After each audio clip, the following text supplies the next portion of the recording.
Donc bienvenue pour ce temps de présentation et d'échange. On va parler des futurs de l'agroécologie paysanne à l'horizon 2050 et on va faire un focus très spécifique sur la transmission et la reprise des fermes. Mais avant je vous explique un peu plus, je vais laisser mes comparses se présenter. Oui, donc moi je suis Laurie Petit, j'avais une ferme pendant 25 ans à Saint-André-de-Valborne, la ferme d'Auziargues. Je faisais le marché 2 fois par semaine à Saint-Jean-du-Gard et à Sainte-Croix-Valais-Française. Et je faisais partie de la boutique Terroir Cévennes. Et j'ai transmis à 3 jeunes, enfin je travaillais avec mon mari, donc on a transmis à 3 jeunes gens, dont Maureen qui va se présenter. Je vais faire avec celui-là. Bonjour, moi c'est Maureen et du coup je suis une des paysannes qui a repris la ferme d'Auziargues. On aura l'occasion d'en discuter plus. Merci. Moi, c'est Anne-Sophie Robaste. Je suis salariée à l'ADR du Gard. L'ADR du Gard, c'est... vous m'entendez bien? Trop fort? C'est nickel, ok. Donc l'ADR du Gard, c'est une association qui a été créée par des paysans et des paysannes, qui est au service des paysans et des paysannes, et aussi d'un projet de société. Donc notre projet de société, c'est l'agroécologie paysanne, c'est 1 million de paysans et de paysannes dans les campagnes à 2050. Donc notre boulot dans le Gard, on est 5 salariés plus nos paysans-paysannes qui sont dans le conseil d'administration. On travaille à l'installation des fermes, c'est à peu près... 120 à 180 personnes accompagnées chaque année. On travaille aussi à la transmission, donc préciser le projet des cédants. Donc ça, c'est une quarantaine de personnes. C'est souvent des couples, donc ça fait 20-25 fermes par an. Et puis, on fait aussi de la formation sur tous ces sujets et on accompagne aussi les collectifs agricoles. On est rattaché à un réseau qui est régional. C'est quand même plusieurs centaines de paysans et de paysannes qui pilotent nos associations à l'échelle de l'Occitanie. Et on est rattaché aussi à un réseau national. Donc il y a des ADR quasiment dans tous les départements et on a une antenne au national pour influencer les politiques publiques, notamment qu'elles bougent dans une direction qu'on estime meilleure. J'en dis pas plus sur nous. Vous pourrez nous retrouver, on est sur le village associatif, donc n'hésitez pas à aller à notre rencontre plus tard. Pour cette projection, donc on a 1 heure écart maximum, je crois. Il va y avoir, pour cette non-projection plutôt, il va y avoir 2 parties. Une partie où je vais vous restituer une étude qu'on a faite à l'échelle régionale qui s'appelle « Quel futur pour l'agroécologie paysanne en 2050 ?» Elle a été réalisée avec des chercheurs, la société civile et nos instances du monde agricole, donc tout le réseau Impact, que vous retrouverez aussi sur le village associatif. On défend une vision commune d'une agriculture paysanne.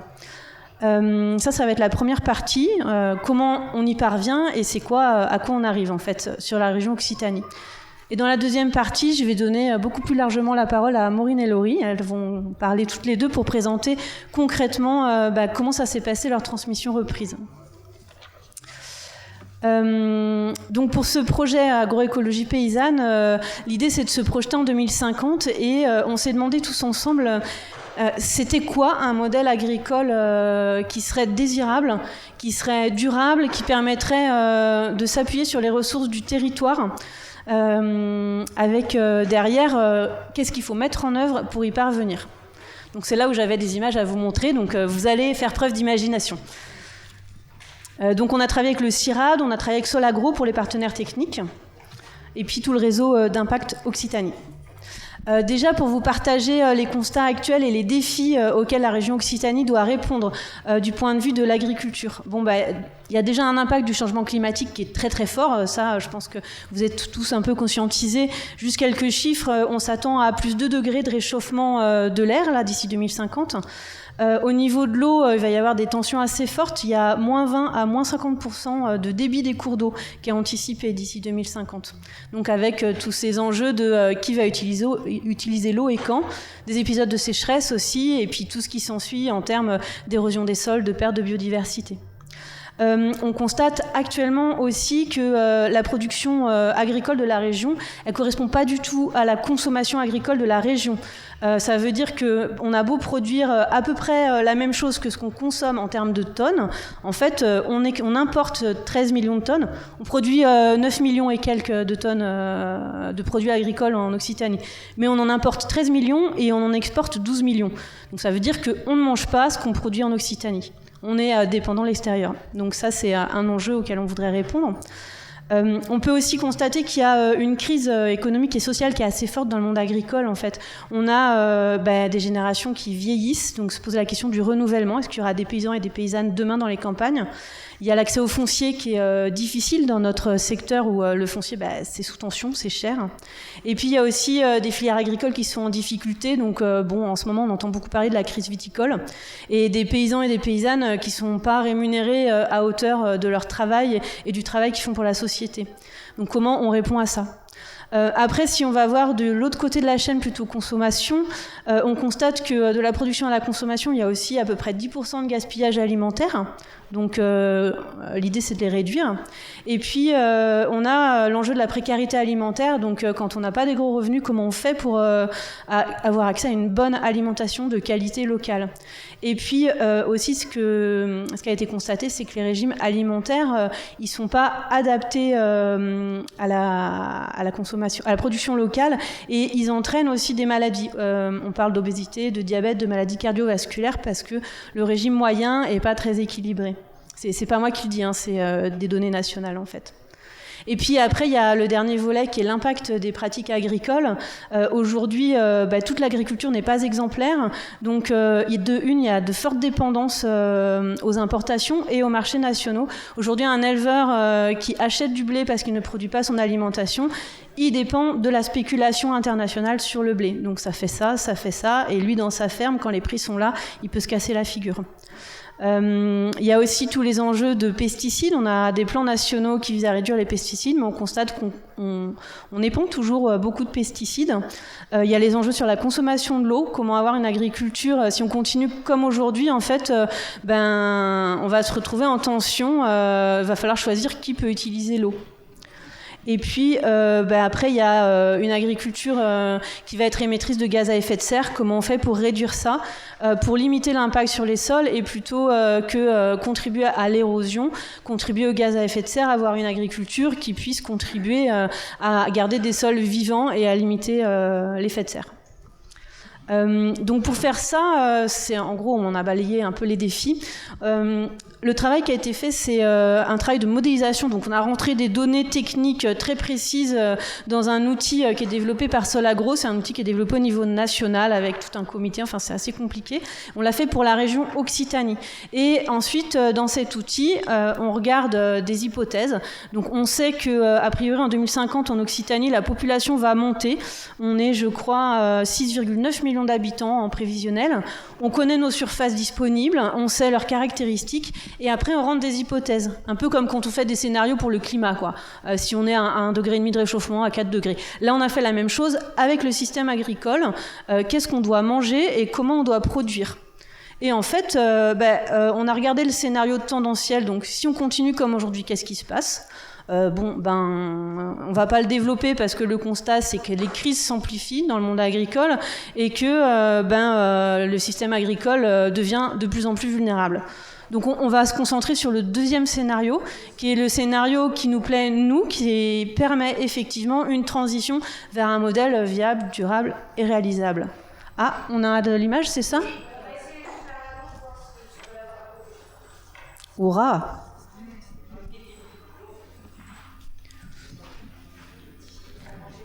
Je continue parce qu'on a perdu pas mal de temps. Donc ce scénario, il vise à répondre à des objectifs qui sont inscrits dans des plans nationaux. Donc la France s'est engagée à réduire par 2 les gaz à effet de serre agricoles et à supprimer les importations de tourteaux de soja, l'Occitanie en l'occurrence. Ça, c'est la stratégie nationale bas carbone. Il y a des directives aussi sur l'eau qui disent qu'il faut conserver 70% des masses d'eau en bon état et qu'il faut réduire 20% de l'irrigation en période d'étiage. La période d'étiage, c'est l'été quand il n'y a presque rien dans les cours d'eau. Il ne faut pas trop prélever parce que le cours d'eau, il doit continuer à couler pour rester vivant. Il y a aussi l'objectif d'arriver à une érosion agricole qui soit nulle en 2050. Ça veut dire qu'on a des pratiques agricoles qui font que les sols, ils s'en vont pas, mais qu'on les conserve de bonne qualité. Ah, super. Alors, attendez, je vais récupérer ma souris. Faut fermer les yeux, parce que là, vous allez avoir une réponse. Voilà, très bien. Je vais vous faire un petit quiz après.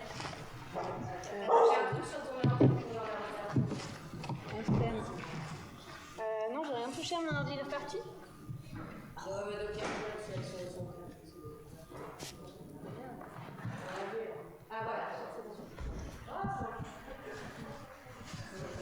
Ah, ça c'est mes images. Alors attendez. Tac. Ça marche pas. Diaporama.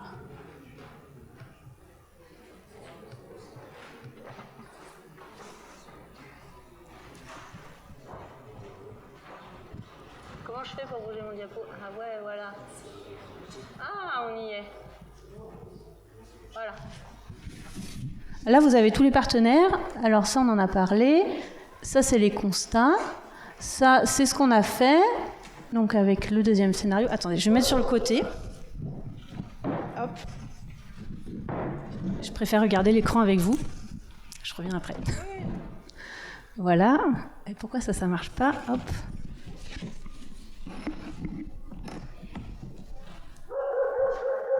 Ah voilà, on était aux objectifs. Donc là, vous avez tous les objectifs. Si je continue, je prends mes petites notes. C'est assez ambitieux, donc il y a aussi comme objectif, c'est un objectif national, hein, le plan Éco-Phyto, on est au plan 2+. L'objectif, c'est d'arrêter complètement les pesticides et de diviser par 2 la pression en azote. La pression en azote, c'est quand on met des intrants pour les terres ou tout ce qui est déjection animale, et si c'est pas absorbé par les sols, ça va dans l'atmosphère, ça fait du gaz à effet de serre et ça contribue au réchauffement. Pareil pour l'ammoniac, donc le réduire par 3. Vous connaissez tous, vous avez dû en entendre parler, la zéro artificialisation nette, ça veut dire qu'on prend plus de terres naturelles ou agricoles pour construire. Donc là, on y a réussi. Et on a des sols en bon état qui peuvent stocker le carbone. Et en plus de ça, dans ce scénario-là, on s'est donné comme objectif qu'on arrive à effectivement réduire la vulnérabilité climatique de la région grâce aux pratiques agricoles, pas seulement, mais en partie. Et puis, on a une hypothèse où, en fait, il faut aussi changer les régimes alimentaires. Et ça permet tout ça d'adapter la production à la consommation et d'atteindre une meilleure santé. Le régime alimentaire du futur, en 2050, il est à gauche, là. C'est moins 2/3 de viande, moins 15% de céréales et moins 20% de lait, et beaucoup plus de protéines végétales. Si vous regardez l'avant-dernière ligne, est-ce qu'on voit là, hop. Donc en gris, c'est la situation en 2020 dans le tableau. En rouge, c'est 2050 si on continue sans rien changer. Et en vert, c'est si on met en place des changements dès maintenant. Donc la surconsommation en protéines, le 100%, ça veut dire que par rapport à ce qu'on mange, on en mange la même quantité en trop. On mange 100% en trop, quoi. Et si on suit notre scénario positif, on réussit à le réduire.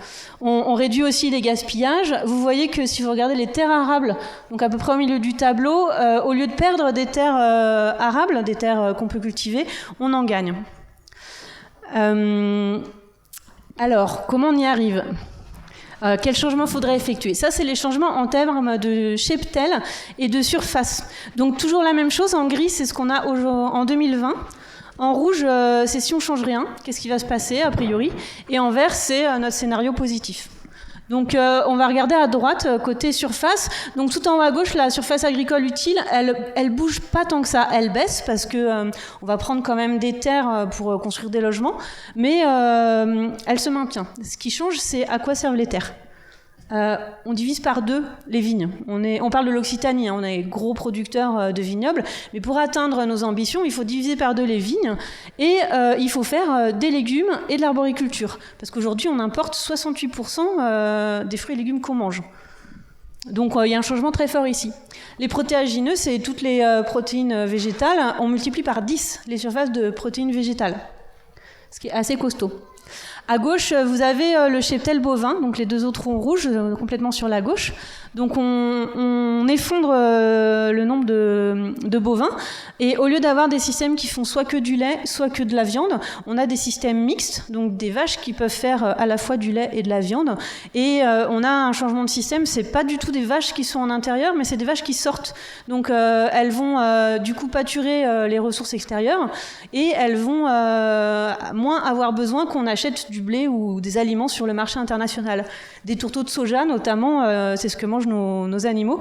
Les tourteaux de soja, ça contribue à la déforestation au Brésil. Donc on le voit que du coup on réduit aussi les surfaces de prairies. En bas à droite c'est les cultures fourragères. Là c'est le maïs irrigué qui a été divisé par 2. Les surfaces en maïs irrigué. Le maïs irrigué ça consomme beaucoup d'eau, donc c'est une des choses qui nous permet d'atteindre notre objectif en termes de consommer moins d'eau. Et comme on a des troupeaux qui ont moins besoin de céréales, ils vont plus valoriser les prairies. Ça se voit aussi au niveau des porcs et des poulets de chair. Donc on diminue la quantité de porcs charcutiers par 2 et on les passe tous en fait avec des labels de qualité ou en agriculture biologique. Toujours dans cette même idée d'avoir des élevages qui, au lieu d'être dépendants des marchés internationaux, sont autonomes, résilients et travaillent avec les ressources en local. Et la même chose avec les poulets de chair et les poules pondeuses. Donc ces 2 productions, ça augmente beaucoup pour répondre notamment à la demande en protéines animales. On voit que sur les viandes, là, les brebis viandes, si on fait rien, on va plus avoir de troupeaux de brebis dans nos campagnes, notamment dans nos Cévennes, alors qu'on a vraiment besoin de maintenir des troupeaux ovins, parce qu'on dit qu'un troupeau ovin, ça coûte beaucoup moins cher qu'un canadaire, et ça permet d'éviter les incendies au lieu de les éteindre. Donc on a besoin de nos troupeaux ovins dans nos territoires. Donc ça, c'est les changements techniques en termes de surface. Vous avez vu, il y a quand même du challenge, quoi. Après, si on rêve un peu, ce serait ça, un paysage de 2050. C'est très morcelé, on voit toujours un petit peu de vignes, mais il y en a beaucoup moins. Il y a plein de choses différentes, il y a des espaces de pâture, il y a des animaux, il y a des arbres, il y a plein de choses, quoi. On arrive à 70% des terres qui sont en agriculture biologique. Et l'ensemble des pratiques sont des pratiques agroécologiques qui sont exemplaires. Donc on a diversifié, ça veut dire qu'une ferme, elle ne fait pas qu'une seule production, elle ne met pas tous ses œufs dans le même panier, mais elle fait plusieurs choses différentes, plusieurs productions. Il y a des cultures associées, on fait des arbres, du blé ou d'autres façons de faire. La polyculture élevage, c'est qu'on fait ces animaux et des céréales, des fourrages, voire la nourriture pour ces animaux. Et ça permet tout ça de baisser énormément les intrants et d'avoir plus d'autonomie des fermes. Au final, on arrive à un usage des ressources qui est équilibré et qui est vraiment adapté à la demande. Et ça nous rend beaucoup plus indépendants des importations. Ça passe aussi par des changements qui ne sont pas seulement techniques, mais qui sont dans l'organisation. Donc au niveau de la gouvernance foncière et territoriale, en fait, il va falloir changer beaucoup de choses. En 2050, on a fait ces changements, le foncier est sécurisé. Donc pour parler du foncier, il y a une conférence qui se tient en ce moment. Je vous invite à discuter avec ceux qui ont participé à cette conférence, parce qu'il y a plein de choses complémentaires. Mais en gros, c'est le poids du collectif, les citoyens qui ont acheté du collectif en commun, la SAFER qui a été réformée pour protéger les terres qui sont à destination agroécologique et les collectivités locales qui ont vraiment mis la main à la pâte là-dessus. Ça facilite les installations. Il y a aussi beaucoup plus de dialogue local entre agriculteurs, citoyens.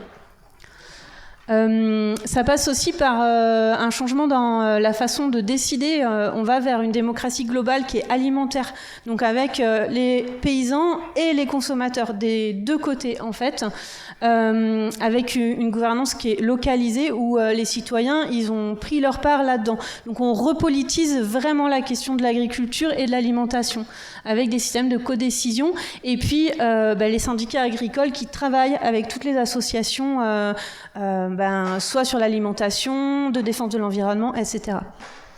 J'ai pas l'heure 14h36, je me dépêche. On a un tissu agricole qui est dynamique et collectif, donc des fermes comme vous allez voir tout à l'heure, petites fermes ouvertes sur le territoire avec des formes collectives, des agriculteurs qui ne sont pas forcément que du territoire, que de l'agricole je veux dire, mais qui du coup font du pont entre les différents mondes et qui ne vont pas forcément faire ça toute leur vie, qui vont être de passage sur les fermes. Donc ça y est, on a résolu notre challenge de renouvellement des agriculteurs. Voilà, on arrive aussi à une région qui est quasiment autonome du point de vue de la maladie, de l'alimentation. Et ces changements de régime, ça fait moins de maladies. Et les pouvoirs publics ont mis la main à la pâte pour développer des filières qui sont localisées. Ça veut dire qu'on a des unités de transformation qui sont locales, qui créent de l'emploi, qui créent du lien et qui permettent non plus d'exporter, mais de consommer en local avec de l'économie circulaire. Et on atteint nos objectifs en termes d'impact environnemental. Alors la question c'était comment y arriver. Donc là il y a eu tout un travail sur les forces de changement. Je vais passer assez vite parce que ce qui nous intéresse c'est les forces motrices. On a regardé en fait les forces motrices, c'est sur quoi on peut agir facilement et qu'on va pouvoir bouger vite. Donc facile à agir, beaucoup de changements. C'est ça qu'on appelle une force motrice. On en a identifié 7. Il y a la question des systèmes semenciers. Donc en gros aujourd'hui un agriculteur il achète ses semences à des entreprises internationales et elles sont stériles, il faut qu'il les rachète chaque année. Donc c'est comment on remet les paysans et les paysannes dans ces modèles-là pour qu'ils puissent aussi participer à la sélection des variétés qui leur conviennent et qui soient plus propriétaires, que ce soit plus de la propriété et qui eux n'aient pas le droit de l'utiliser. Sur la gestion du foncier agricole, j'en ai un petit peu parlé, et puis vous irez parler avec les collègues de l'autre atelier. La cohésion sociale entre le monde agricole et la société, c'est des choses sur lesquelles on peut agir aussi. Il faut recréer de la confiance, en fait, et des espaces de partage. Et ça, on peut tous le faire aujourd'hui ou demain. La cohésion sociale au sein du monde agricole, c'est aussi un levier fort, parce qu'il y a plein de façons de voir l'agriculture, il y a plein de visions différentes de ce qu'il faudrait faire pour aller vers demain. Mais par contre, ce qui est sûr, c'est que paysans, paysannes, agriculteurs, exploitants agricoles, ils subissent les crises de la même façon, les crises du marché international. Donc on peut créer des espaces de dialogue à l'échelle de différentes fermes, mais également des espaces d'échange, de formation, et il faudrait faire des rapprochements entre syndicats aussi, parce que derrière, si on arrive à partager une vision commune au sein du monde agricole, on peut peser sur toutes les instances de décision, les chambres d'agriculture, les comités régionaux et même à terme les lois nationales. Un autre levier, c'est les politiques de soutien aux revenus paysans. Donc il faut vraiment arriver à bien rémunérer nos paysans et nos paysannes. Donc on peut envisager des mécanismes de régulation des prix, des mécanismes comme la sécurité sociale de l'alimentation aussi, il y a un atelier demain sur la sécurité sociale de l'alimentation. Donc j'en dis pas plus. La gouvernance locale, on en a un petit peu parlé aussi, on a un levier fort dessus. Et puis nous, ce qui va nous intéresser là, c'est la dynamique des installations et des fermes globalement, donc comment on agit là-dessus. Ça aussi, c'est un levier très fort. Je suis allée très vite, mais j'ai quand même pris pas mal de temps. Si vous voulez plus d'informations, tous les documents techniques sont sur le site. Vous pouvez venir me voir, j'ai le petit livret aussi à la fin, si vous voulez attraper les coordonnées et creuser sur ces questions. En tout cas, ce qui est positif, c'est que là, on ne peut pas dire qu'on va droit dans le mur, parce que non, on a des manières d'agir, on a des moyens, on a des leviers, et ça, c'est plutôt réjouissant. Donc nous, on va se concentrer maintenant dans cette deuxième partie sur le renouvellement des générations de paysans et de paysannes. Pourquoi c'est urgent, mais vraiment urgent, de s'occuper de la reprise et de la transmission des fermes. Et vous allez nous expliquer comment ça va se passer. Mais avant, je voulais vous poser quelques petites questions. Donc est-ce que vous pensez qu'en moyenne, entre 2010 et 2020, il y a plus que 20 fermes qui ont disparu chaque jour? Si vous êtes d'accord, levez la main. Les autres, vous pensez que c'est moins? En fait, c'est vrai, c'est 27 fermes chaque jour qui ont disparu entre 2010 et 2020. On n'a pas les chiffres après, parce que c'est le recensement général agricole. Donc là, vous avez l'évolution à gauche, c'est le nombre des milliers de fermes en orange, et en vert, c'est la surface. Donc on voit bien, c'est de 70 à 2020, de moins en moins de fermes, des fermes de plus en plus grandes. Et dans le Gard, à votre avis? Toujours sur la même période. Cette fois, c'est à l'échelle du mois, parce qu'on est quand même qu'un petit département. Est-ce que vous pensez qu'il y a plus que 10 fermes qui ont disparu chaque mois? Levez la main si vous êtes d'accord. Ouais, les autres, vous pensez que c'est moins? Bon, en fait, c'est même plus que ça. C'est presque 13 fermes qui ont disparu chaque mois dans le Gard entre 2010 et 2020. Donc c'est quand même costaud. Et on dit que, en fait, un agrandissement, ça a des coûts cachés. En fait, c'est pas qu'un agriculteur qui disparaît. Il y a une étude qui montre que 53 hectares, c'est 4 petites fermes qui partent à l'agrandissement. Il y a l'emploi de l'agriculteur. Si c'était des fermes qui allaient faire du maraîchage, c'est 4 emplois. Et après, c'est aussi moins de tissu rural. C'est derrière des villages qui meurent parce qu'il y a moins de familles. C'est aussi de l'entraide agricole qui peut plus se faire parce que les voisins commencent à être loin. Donc c'est la vie dans nos territoires, quoi. Tac. Ah, sur l'âge alors. Est-ce que vous pensez qu'en France et dans le Gard, aux deux échelles, il y a à peu près un quart des chefs d'exploitation qui ont plus que 60 ans? Vous êtes d'accord? Il y en a qui pensent que c'est plus? Ok. Alors c'est vrai en France et c'est faux dans le Gard. Dans le Gard, nos agriculteurs, ils sont vieux. Pas tous, heureusement. On dit que c'est à peu près un tiers des chefs d'exploitation dans le Gard qui ont plus que 60 ans. Ça a augmenté, ça c'était en 2020. Et il y a un autre tiers, ils ont entre 50 et 60 ans. Ça veut dire qu'il nous reste un tiers qui a moins de 50 ans. Donc il est urgent d'agir. Ah voilà, j'ai oublié de vous mettre ça. Et le petit graphique, on a posé la question, c'était un petit questionnaire. Qu'est-ce que vous envisagez de faire de votre ferme? Donc vous voyez, en bleu, il y en a que 23 qui envisagent une reprise. Ça ne veut pas dire qu'ils sont prêts, hein, ils y pensent. Et il y en a un tiers qui ne savent pas, 40% qui n'envisagent même pas de jamais s'arrêter, et 6% qui assument ça va disparaître ou ça va partir à l'agrandissement. Donc on a du travail. Et petit fait à noter aussi, c'est qu'il y a quand même presque 30% de fermes qui s'arrêtent avant 50 ans. Ça, c'est les accidents de la vie. Et puis, une installation, on dit qu'il faut 5 ans pour stabiliser une ferme. Il y a beaucoup d'arrêts en début d'installation. Ah, encore une idée reçue, ou pas. En 2020, est-ce que vous pensez qu'en France, il y a plus que 60% des reprises qui se font dans le cadre familial? Ça veut dire le premier degré. Les enfants, les cousins, les oncles, les tantes, les neveux, les nièces. Vous êtes d'accord? Vous pensez que c'est moins? Aujourd'hui, hors cadre familial, donc là j'ai tourné dans l'autre sens, c'est plus de la moitié des reprises qui ne se font pas au sein de la famille. Donc ça veut dire qu'on a des générations qui sont différentes. Je crois que j'ai mis un truc. Oui, voilà. Des générations différentes, des attentes différentes et aussi des cultures et des histoires qui sont différentes. Il y a une rencontre à faire. Par exemple, en quoi c'est différent? Les premières productions qui s'arrêtent dans le Gard, c'est la viticulture. Les premiers choix en termes de projet d'installation, c'est du maraîchage. Alors, transmettre une ferme viticole alors qu'à quelqu'un qui veut faire du maraîchage, challenge. Les attentes des personnes qui transmettent, c'est d'avoir des jeunes qui soient formés et qui soient expérimentés. Et au tout début du parcours installation, il y a seulement 17% des personnes qui ont un diplôme agricole. Pareil sur le prix, en fait, un agriculteur en fin de carrière, il a besoin de vendre à prix fort parce que comme il a eu un petit revenu, souvent il a une faible retraite et il faut qu'il rentabilise un peu pour pouvoir vivre après avoir transmis. Alors que les jeunes, ils ont peu de moyens financiers. On va avoir une très belle illustration là-dessus avec vous. Donc il y a du chemin, mais en fait ce qui est positif, c'est que ça se passe. Il y a des exemples où ça fonctionne et il y a plein de dispositifs en fait qui existent pour faciliter la rencontre cédant-repreneur et le fait que ça se transforme et qu'il y ait une vraie reprise avec une installation solide derrière. Ah, ça c'est ma dernière diapo avant de vous donner la parole. Pour un peu préciser, quand on parle de transmission-reprise, on parle de quoi? Qu'est-ce qu'on peut transmettre? Qu'est-ce qu'on peut reprendre? À vous la parole. Les terres. Oui, les terres. Quoi d'autre? Alors, parlez plus fort s'il vous plaît. Le matériel, les terres, le matériel. L'habitat, l'expérience. Alors, l'expérience, on peut montrer, mais on ne peut pas donner toute son expérience, mais on peut montrer. Les droits d'eau, oui, il peut y avoir des droits d'eau. Les animaux, le cheptel. Le cheptel, c'est aussi le cheptel végétal. La clientèle, le sens, l'histoire de la ferme, etc., etc. Donc, j'ai tout listé ici.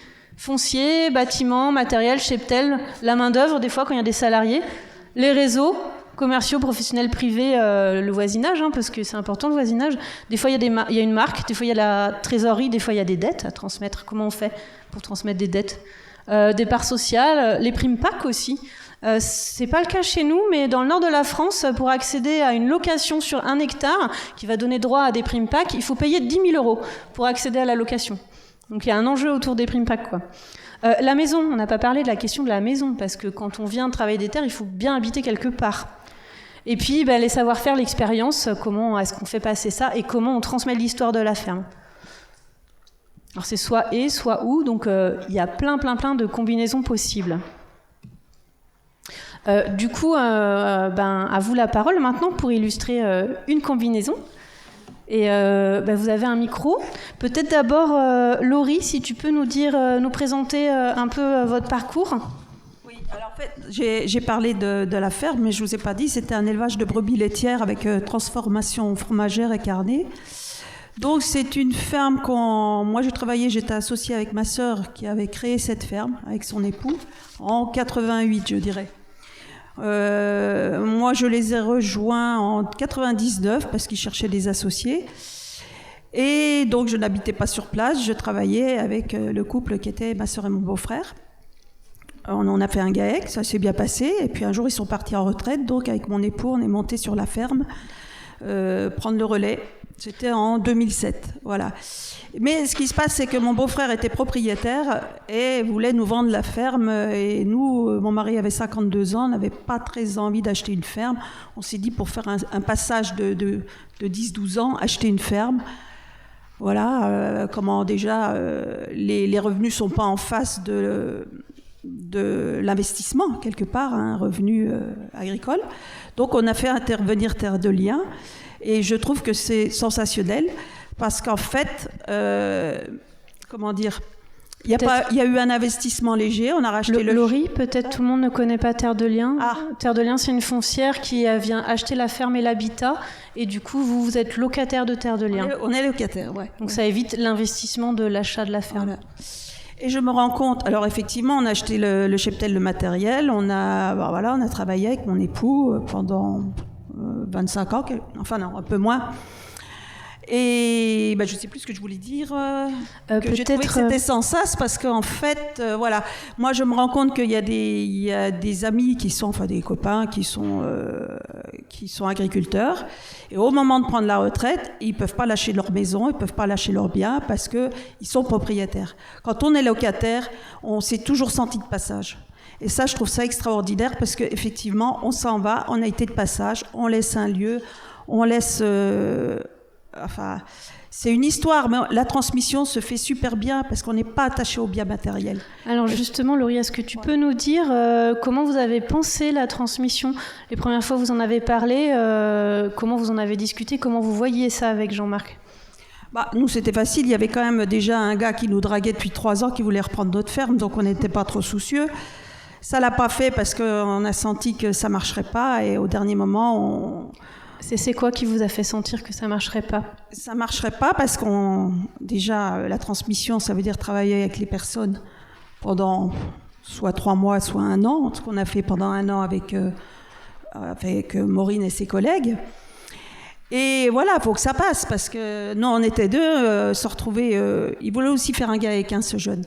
Un GAEC, c'est une association agricole, donc c'est pour travailler à 2 chefs, 3 chefs, 4 chefs, 5 chefs ensemble. Voilà.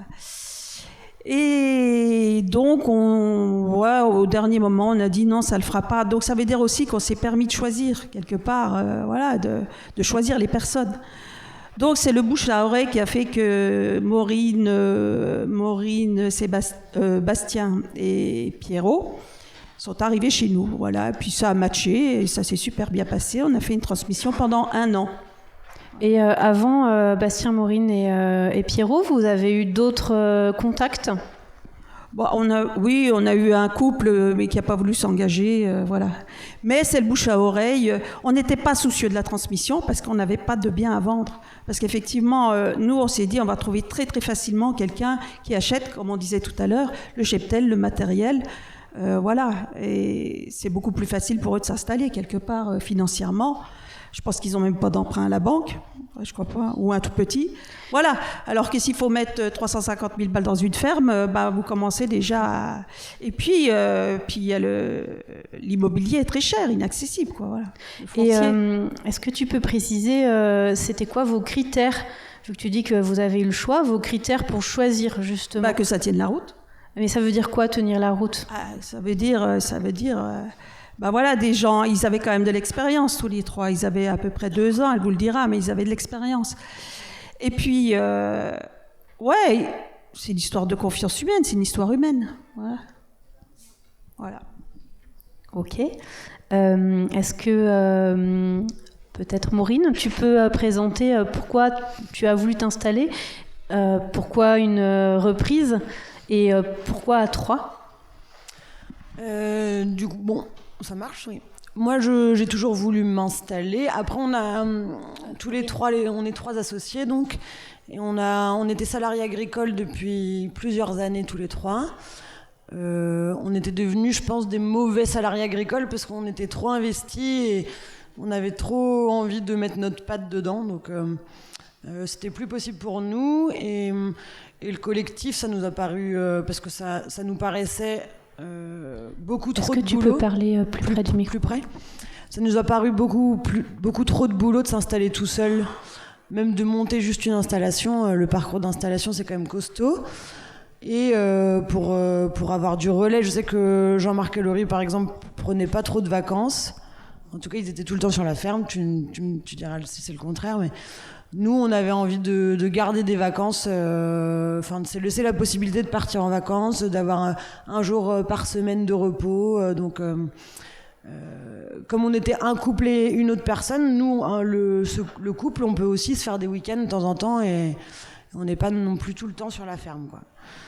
Voilà, et après, comme a dit Laurie, c'est du bouche à oreille. Nous, on était prêts, vous étiez prêts à transmettre. C'était ce qu'on cherchait. Nous, le collectif, on travaillait ensemble depuis 2 ans, à se faire des réunions au moins tous les mois. On a habité ensemble, on a fait des projets de construction ensemble. Donc, on s'est essayé, c'est dans le but justement d'apprendre à se connaître pour s'installer ensemble. Et on a quand même découvert des choses les uns sur les autres, mais déjà ça nous a aidés. Et voilà. Et comment vous avez identifié que chez Jean-Marc et Laurie, c'était la bonne ferme pour vous ? Est-ce que vous en aviez vu d'autres avant ? Qu'est-ce qui vous a décidé en fait ? On avait fait un truc très précis. Déjà, on avait tapé sur une zone géographique où on était tous les 3 d'accord. On aurait bien aimé être à l'autre source, quel cas, bon, ça apporte des difficultés, mais on est à l'autre source, on est dans un endroit très isolé avec une zone pour pouvoir pâturer très très étendue, c'est assez isolé comme ferme. Et on voit bien sur les photos, donc on est vraiment tranquille là-haut. Il y avait une maison et Terre de Liens a bien voulu racheter une 2e maison, donc on avait 2 logements sur place. Donc ça, c'était assez idéal. Et voilà, il y a 2 couples. Ouais. On est 2 couples. Donc voilà. Dans le deuxième couple, une personne qui travaille à l'extérieur et pas sur la ferme. Pour l'instant, non, mais oui, ça sera le cas. Ouais. Elle travaillera à l'extérieur. Ouais. Voilà, après la production, c'est des brebis laitières, donc avec transformation fromagère et transformation carnée. Et ça, c'était vraiment un truc, moi, qui me tenait à cœur. Parce que souvent, je ne sais pas si vous êtes au fait, dans les élevages laitiers, en général, les jeunes, les agneaux ou les chevreaux, ils sont vendus très jeunes à un engraisseur et ils sont élevés dans des conditions qu'on ne souhaite pas trop savoir. Et pour nous, c'était important qu'ils restent sur la ferme et qu'on puisse nous-mêmes les valoriser et les élever. Enfin, le temps de leur vie, quoi, en tout cas. Voilà, donc ça l'a fait, hein. Ça s'est passé assez vite en fin de compte. Est-ce que vous pouvez nous détailler justement, après votre premier contact, qu'est-ce que vous avez mis en place pour mieux vous connaître, valider qu'il y aurait une transmission d'un côté et une reprise de l'autre ? Combien de temps ça vous a pris ? Est-ce qu'il y a eu des écueils aussi et comment vous les avez surmontés ? Tu veux voilà. Bon, effectivement, ils ont demandé à faire une année complète parce qu'effectivement, nous, il y a l'agnellage, il y a toute une saison, hein. Il y a la transformation fromagère à une période, le tarissement, voilà. Ils ont voulu faire 1 an. On était un petit couple, voilà, dans notre petit machin. On s'est retrouvés à 5, tout d'un coup, branle-bas de combat. Donc on a été suivis par Terre de Liens et l'ADR, effectivement, qui nous ont dit, vous allez voir, il y aura des côtés humains où ça va un peu cafouiller à telle période. On disait, bof, ils avaient raison. Il y a un moment, voilà, on transmet. Alors au début, ils sont avides d'apprendre plein de choses. Et puis tout d'un coup, au bout de 3 mois, ils commencent à savoir faire les choses. Et nous, on se dit, merde, qu'est-ce qu'on fait là, quoi ? Tu donnes un conseil, tu sais plus trop si c'est un conseil ou quoi. C'est toutes ces périodes qui s'avèrent être réelles, bien sûr. Mais l'avantage, comme je disais tout à l'heure, j'insiste là-dessus, c'est qu'on se sentait de passage et que nous, on avait d'autres projets. Le fait voilà, on avait d'autres projets. Donc, je pense qu'on était plutôt... voilà, on passait facilement. On avait un passage. Mais il y a eu des heures, hein, de toute façon, c'est évident, parce que nous, nos envies étaient plus dans la ferme, faut reconnaître. On était, voilà, un projet de maison en paille. Enfin, voilà, on était dans autre chose. Et eux, ils étaient avides de voler de leurs propres ailes et de tout savoir. Voilà. Mais dans l'ensemble, ça c'est des fois à pied. Alors ils nous ont un truc, ils nous ont imposé une réunion par semaine. On s'est dit oh merde, une réunion par semaine, mais jamais de la vie. Et là, effectivement, on s'y est tenu. Oh, qu'est-ce qu'ils sont Mais maintenant, franchement, on a vraiment plaisir à se voir. Alors c'est vrai qu'on monte jamais à l'affaire, on leur fout royalement la paix parce que nous, on est passé à autre chose, quoi. Voilà. Et effectivement, ils sont venus avec moi sur les marchés. Ils ont fait la transfo avec Jean-Marc à l'atelier. Ouais, non, mais c'était plutôt sympa. Mais c'est vrai que il y a eu des petits moments de tension. Voilà. Est-ce que tu peux nous partager ton point de vue, Maureen, du coup, sur comment ça s'est passé, les surprises, les écueils Je suis plutôt d'accord avec Laurie. Eux, ils avaient envie de partir. Nous, on avait envie de les garder là pour poncer tout leur savoir. Et du coup, des fois, il y avait des heurts. Et puis, il y a des moments où nous, on avait envie de faire comme on avait envie de se lancer. Ça y est, de plus qu'il soit... C'est pas qu'il soit plus là, mais c'était à peu près ça. Sans méchanceté, mais juste, on avait envie de se lancer, d'essayer les choses qu'on avait envie de mettre en place, quoi. Mais... je pense que ce 1 an de transmission pour s'adapter à une ferme, connaître les bêtes, le territoire, les marchés, que les gens te connaissent, c'est juste, pour moi, c'était obligatoire. Ça nous a permis de moins galérer, je pense, notre première année tout seul. C'est déjà dur, mais on avait déjà 1 an dans les pattes de la ferme, donc on savait à peu près comment une année allait se dérouler, quoi. Peut-être tu peux préciser le dispositif ? C'est pour savoir quand est-ce que la transmission a eu lieu ? Ouais.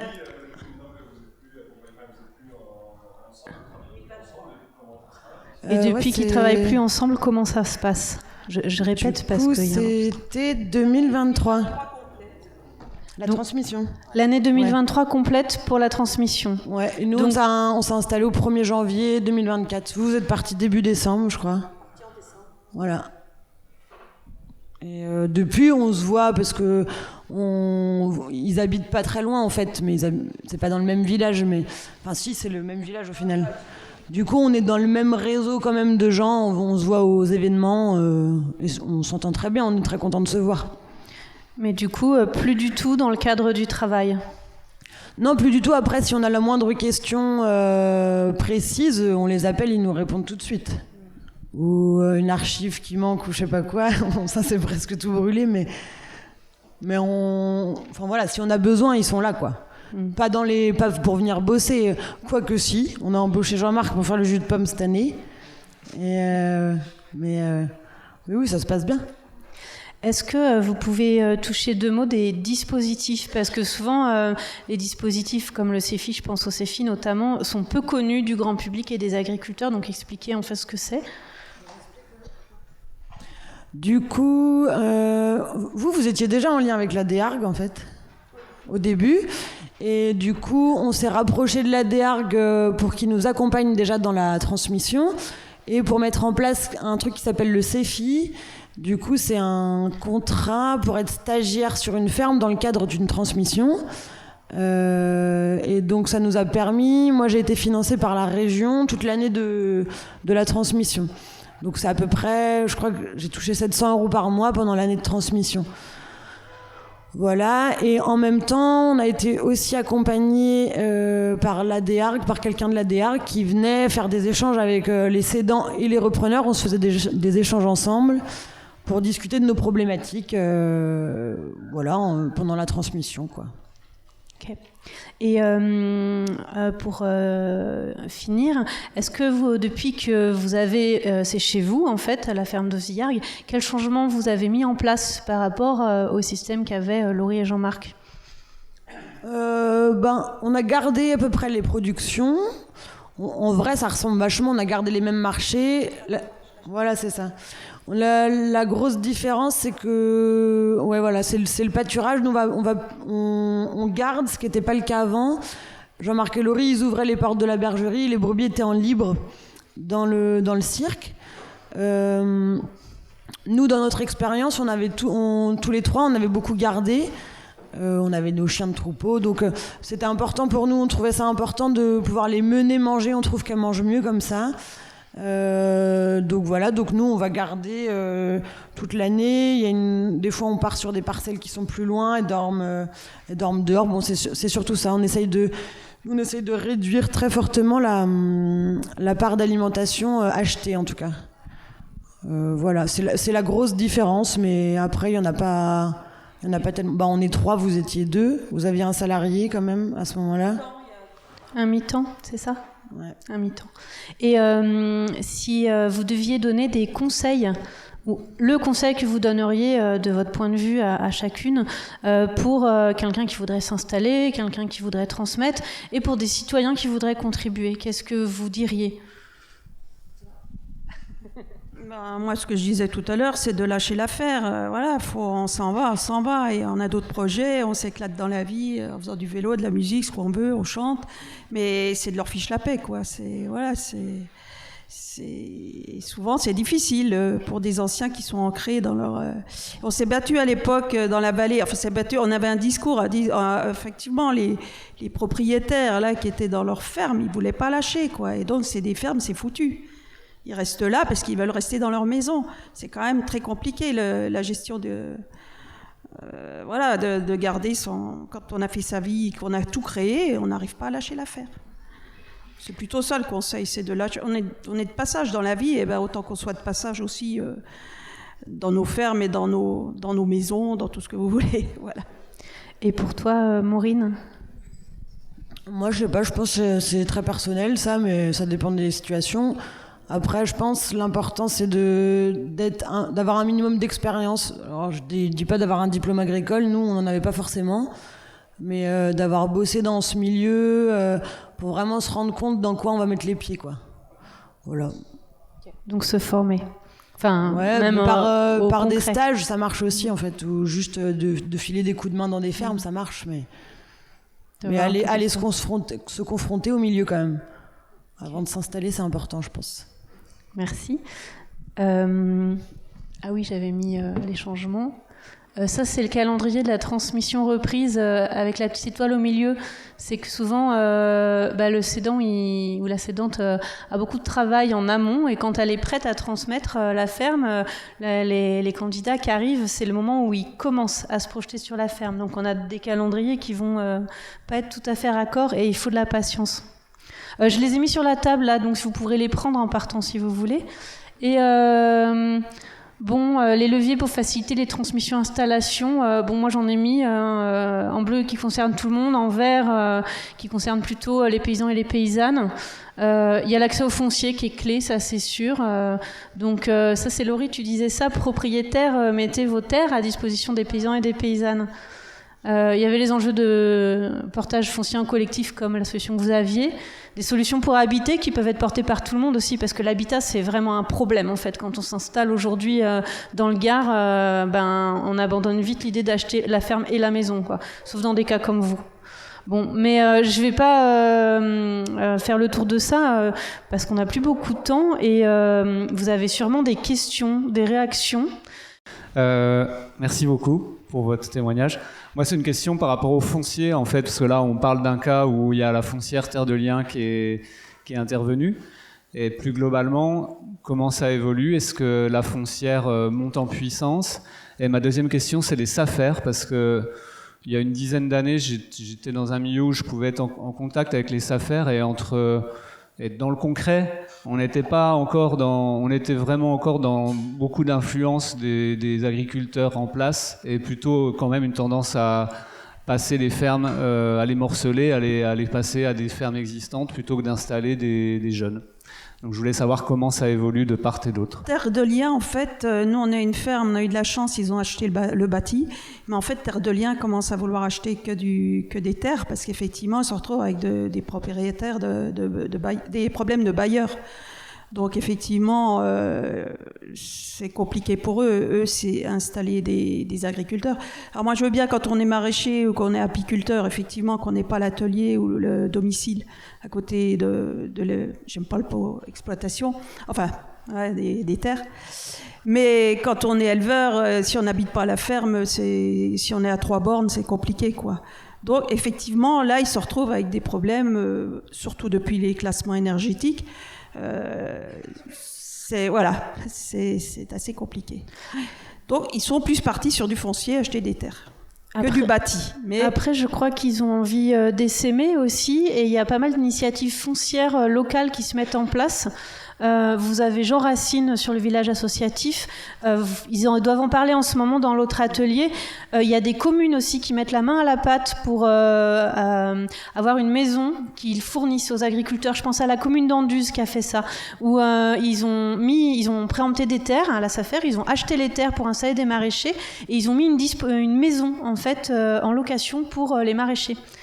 Et après, pour répondre sur la SAFER, pour ceux qui ne connaissent pas, c'est un organisme parapublic qui a vocation à gérer les terres agricoles pour leur conserver une vocation agricole. En gros, quand quelqu'un vend une terre agricole, la SAFER peut intervenir. Elle est pilotée par des groupes d'agriculteurs qui sont les délégués SAFER, qui sont élus par les syndicats. Et effectivement, dans le projet agroécologie 2050 qu'on a présenté, une des perspectives, c'est de travailler à une refonte de la SAFER, à une réforme pour que y ait une priorité sur ce genre de projet agroécologique. Mais la SAFER n'a pas vocation à faire du portage foncier. En fait, elle n'achète pas de foncier. Elle peut en avoir en gestion, mais elle a vocation à faire passer le foncier de main en main. C'est plus une agence spécialisée dans le foncier. J'en parle sûrement pas de façon complète ni très bien. J'espère que j'ai un peu répondu, et Laurie aussi. Oui ? Moi, j'avais une question par rapport à ce dont toutes les fermes dont vous parliez là. Donc, c'était 13 par mois, c'est ça, dans le Gard qui disparaissent. Voilà, par exemple, moi, je suis arrivé il n'y a pas très longtemps dans le Gard. Je cherche à m'installer en tant que pépiniériste, et il n'y a clairement pas 10 annonces par mois de fermes. Donc c'est ça ma question, il y a 10 fermes qui disparaissent, 13 tous les mois, mais par contre, où sont les annonces ? Où sont les propositions ?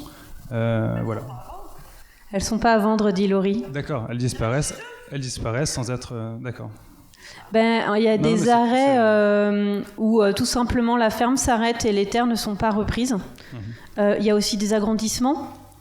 Mais effectivement, le travail de rencontre, petite annonce, je propose quelque chose à des futurs installés, on a encore du boulot à faire là-dessus. Nous, c'est une de nos vocations, une de nos missions à l'ADR, c'est de faciliter cette mise en relation. Mais c'est vrai qu'il y a... toujours un rapport à la propriété en France et dans le Gard où je suis chez moi, je ne vais surtout pas vendre mes terres, avec un enjeu spéculatif parfois à côté. Quand les terres elles sont en bordure de village, je ne vais pas les vendre parce qu'un jour elles vont être urbanisables et je vais toucher un trésor. Il y a de la pédagogie à faire et il faut vraiment transformer ce rapport. Je l'ai mis dans les leviers là, sortir des schémas classiques de propriété-succession, parce que c'est pas comme ça qu'on va réussir à transformer, à renouveler les générations agricoles. Il faut vraiment travailler cet accès au foncier, c'est un des premiers freins à l'installation dans le Gard. Donc ça se passe beaucoup par le réseau et par le bouche à oreille en fait. Donc il faut aller à la rencontre des agriculteurs, aller à la rencontre des jeunes, aller à la rencontre des élus aussi, parce que les élus sont souvent informés. Et il faut construire son réseau, et souvent il faut montrer patte blanche. Ce qu'on voit souvent dans les Cévennes, c'est que quand on commence à construire son réseau, tu veux t'installer, je vois que tu es un peu travailleur, tiens, je te mets ce bout de parcelle à disposition. Il n'y a pas de fermage, il n'y a pas de contrat, il n'y a rien, mais vas-y, travaille.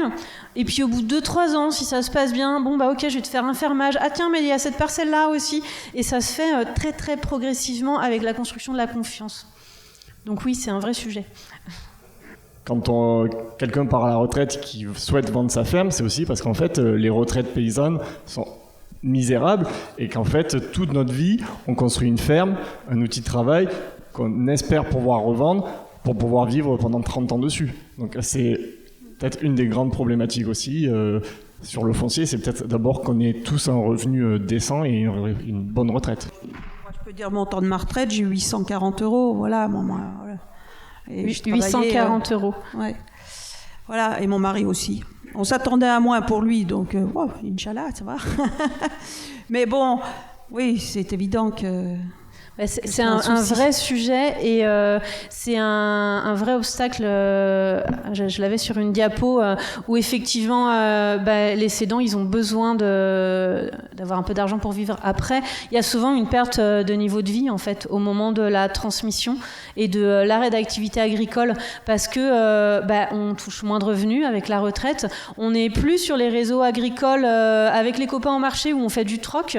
On n'a plus l'autoconsommation à la ferme. Voire des fois, il y a des factures du privé qui passaient sur la ferme. Maintenant, il faut tout payer plein pot, quoi.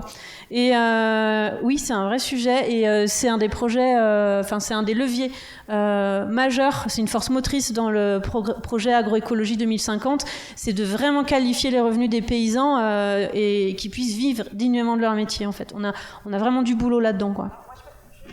Une chose, je trouve scandaleux que, en fait, à la MSA, quand un éleveur va voir la MSA pour la retraite, c'est la mutualité sociale agricole, c'est la sécurité sociale des agriculteurs. Alors, ce qu'il dit à un éleveur, il leur dit, voilà, au moment de la retraite, vous avez une petite retraite, gardez des animaux pour toucher la PAC.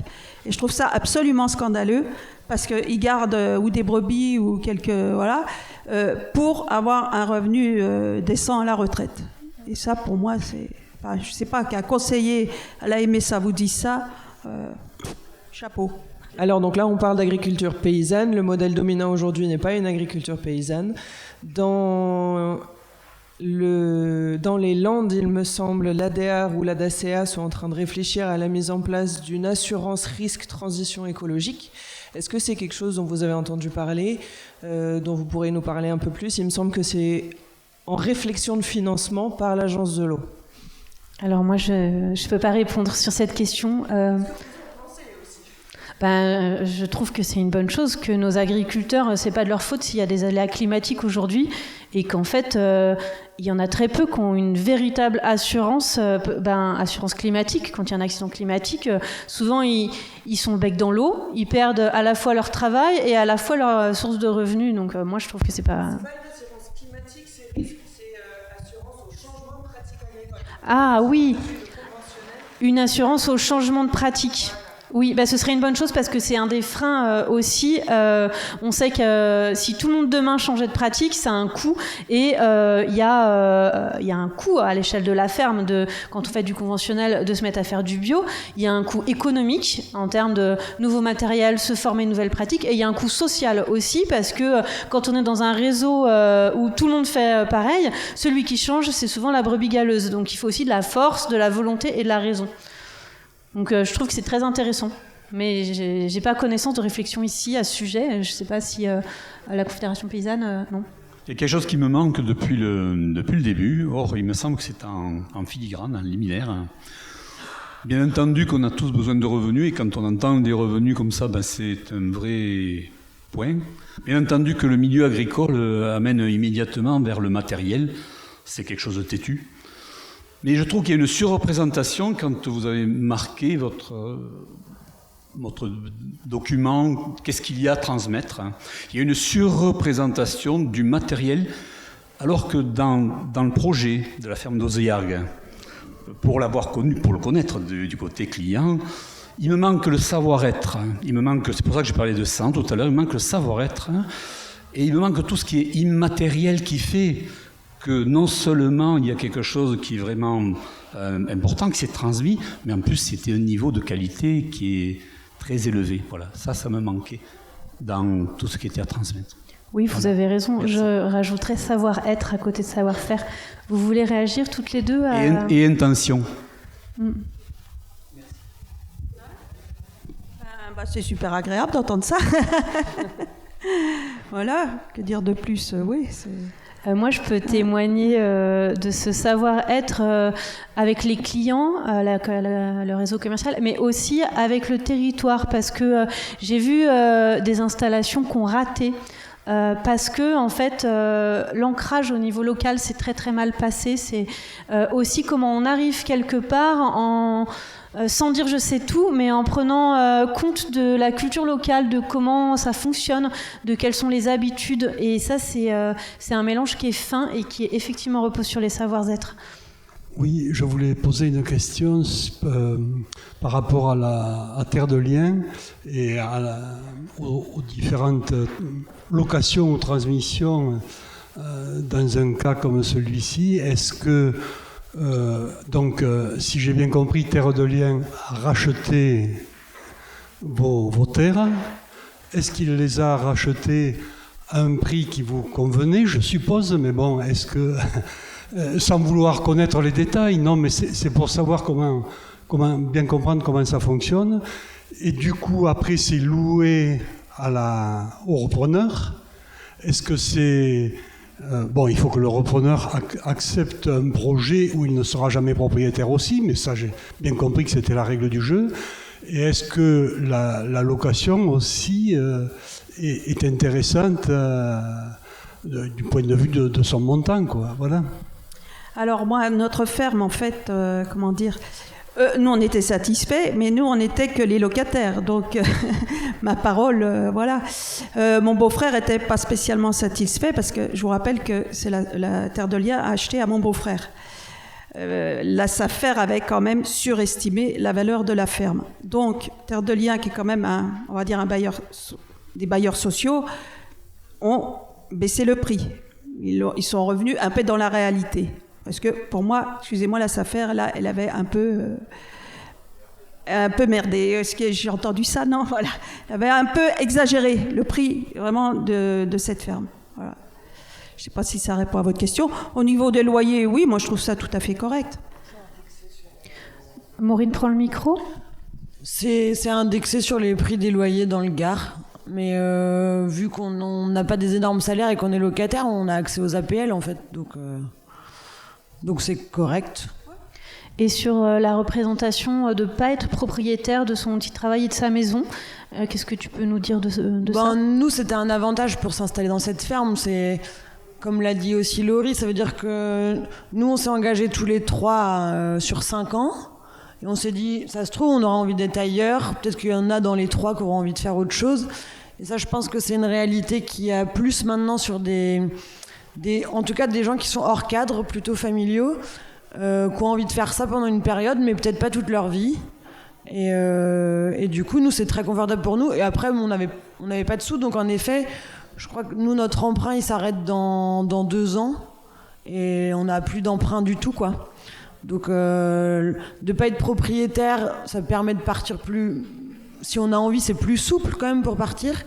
Et en plus, on n'a pas de billes à mettre au départ, donc c'est beaucoup plus confortable, quoi. Vous avez parlé que ça serait bien de développer du maraîchage, mais pour le maraîchage, il faut de l'eau. Vous n'avez pas parlé de stockage d'eau ou de réserve d'eau. On sait très bien qu'on va manquer d'eau. Même si on fait des économies, nous tous, on manquera d'eau. Donc, est-ce que vous n'avez pas pensé à des stockages d'eau, pas forcément des grandes bassines, comme on peut en faire dans certaines régions.